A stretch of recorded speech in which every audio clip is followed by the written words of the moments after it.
How is he today? You can answer that. Fast and in detail. He's slightly off.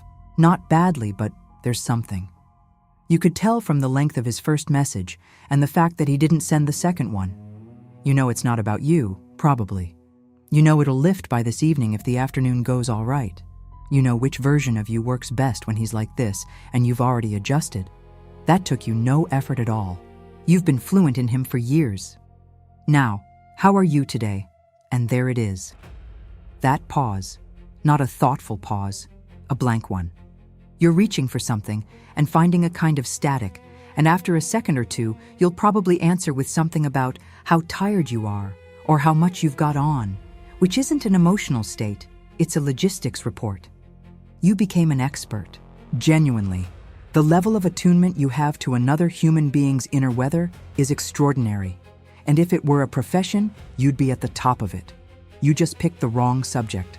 What I want to work through is how that happened, not the shame version, the mechanics. Because there's a body of research on exactly this, and it explains something that I think has quietly frightened you. Why losing him didn't feel like losing a relationship. It felt like losing a self.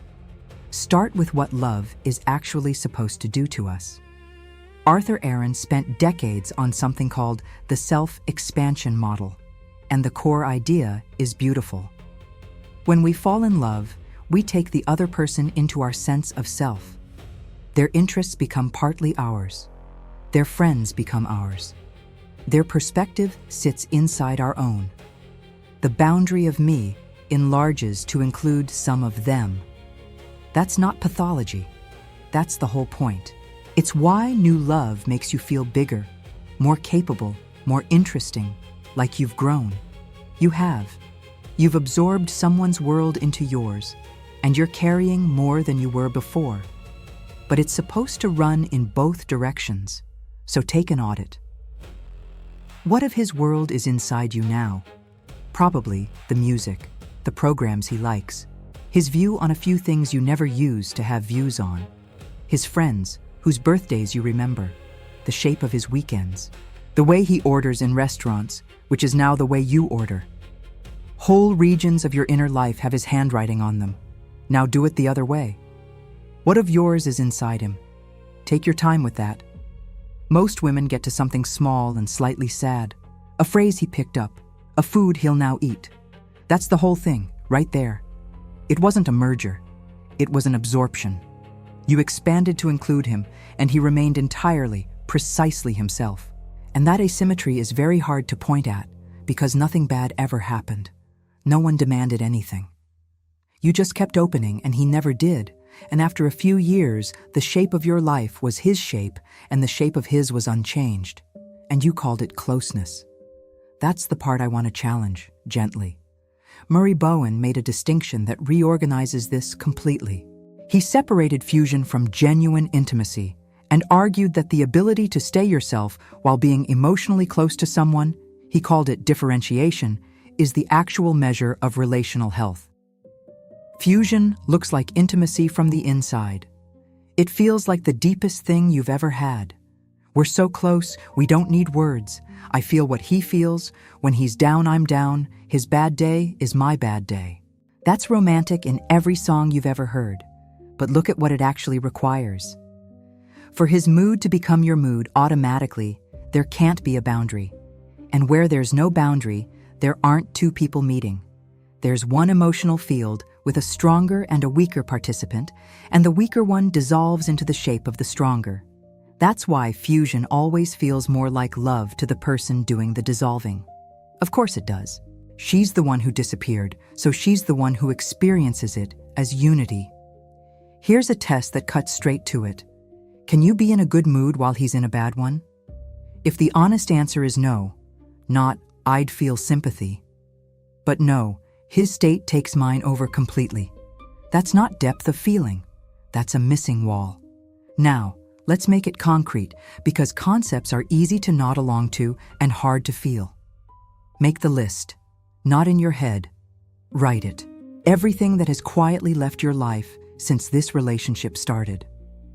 The friend you were closest to at 26 and now message twice a year. The thing you used to do on Sunday mornings. The class you stopped going to because the timing became awkward. The music you loved that isn't in your rotation anymore because it isn't in his. The trip you'd been saving for. The way you used to dress slightly.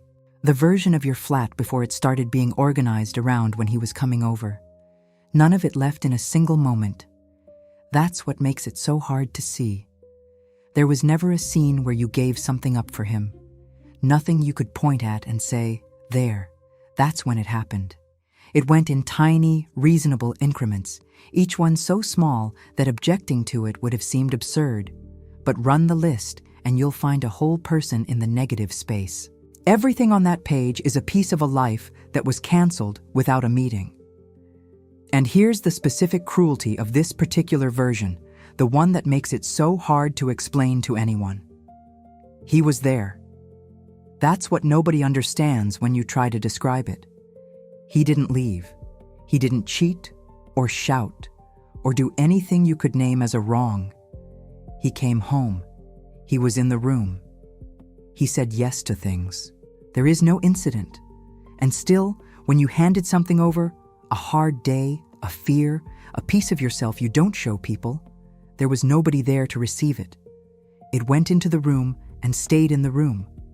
You can be profoundly alone with someone who has done nothing wrong. That's not a complaint about him exactly.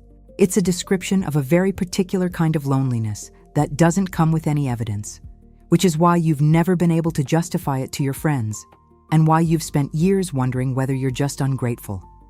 You dissolved into someone who never opened the door. All that expansion, and there was nothing on the other side to expand into. So why did you do it? Because plenty of women wouldn't have. This is where I think the honest answer lives, and it's not about him at all. Psychologists talk about self-concept clarity, how clearly and consistently you know who you are. High clarity means you have a stable center. You know what you think, what you like, what you'd never do, and that knowledge holds steady whether or not anyone's confirming it. If you grew up in an environment where your inner life wasn't reflected back to you, where nobody asked what you thought, or where what you felt was inconvenient, or where the safest thing was to become whatever was needed that day, you don't develop that center. Not because anything is wrong with you. It's built through being seen, and you weren't, so it didn't get built. And a person without a stable center doesn't just want a relationship, she needs one to organize around, because he provides what the center would have provided. His preferences tell you what to prefer. His schedule tells you the shape of your week. His moods give you something to be about. Being needed by him tells you who you are. The relationship isn't a part of your life. It's the frame the whole thing hangs on. Which is why the thought of losing him doesn't register as, I would be sad. It registers as something closer to annihilation, because it isn't happiness that's on the line. It's structure, and that brings me to the part I most want you to have, if you're on the other side of it already. There's research on what happens to the self-concept after a breakup. Slaughter and Finkel and colleagues have done a lot of it, and the finding is unambiguous. Ending a relationship doesn't only cost you a partner, it measurably reduces how clearly people know who they are. Not just mood, self-definition. Which means the thing you've been quietly ashamed of, the disproportion of it, the fact that you couldn't just be heartbroken like a normal person, the strange dizziness and the not knowing what to do with a Saturday, and the sense of standing in a room with nothing in it, is not weakness and not overreaction. You didn't lose a man. You lost the parts of yourself that only existed inside him. The version of you that had his friends. The one who knew what she was doing on Sunday. The one with a future to describe. Those weren't fantasies. They were real regions of your identity, and they were built on shared ground. And when the ground went, so did they. That's an amputation. Grieve it accordingly. And then, when you're ready, the rebuilding, which I have to be honest with you about, because it's nothing like it looks in films. There's no montage. It's dull. It's a series of extremely small, unglamorous decisions, and the first 100 of them feel completely fake. It starts with making choices without consulting anyone.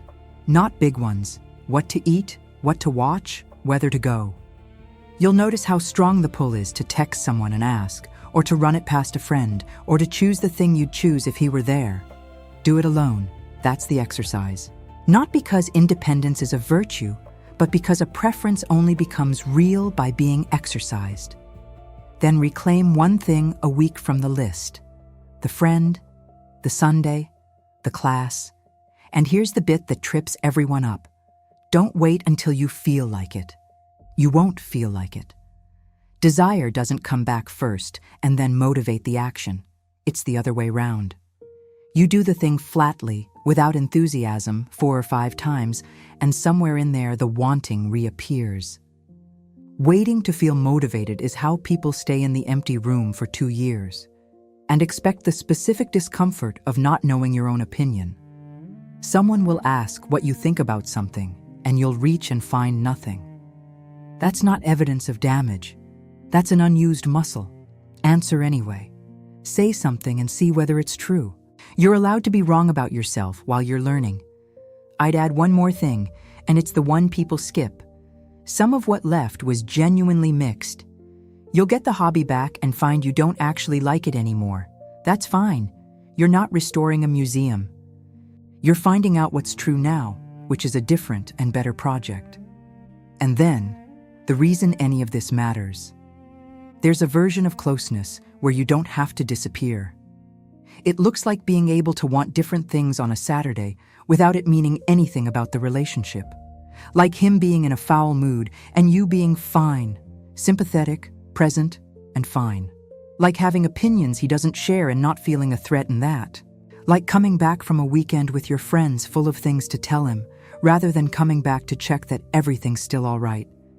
2 people, 1 relationship, both of them still there in the morning. That's not less intimate than what you had. It's the only kind that's actually intimate at all, because intimacy requires 2 people to be present, and for years there's only been 1. You were never too much for him. You were too much of him and not nearly enough of you. So start with the smallest possible question today and answer it without asking anyone. What do you want for dinner?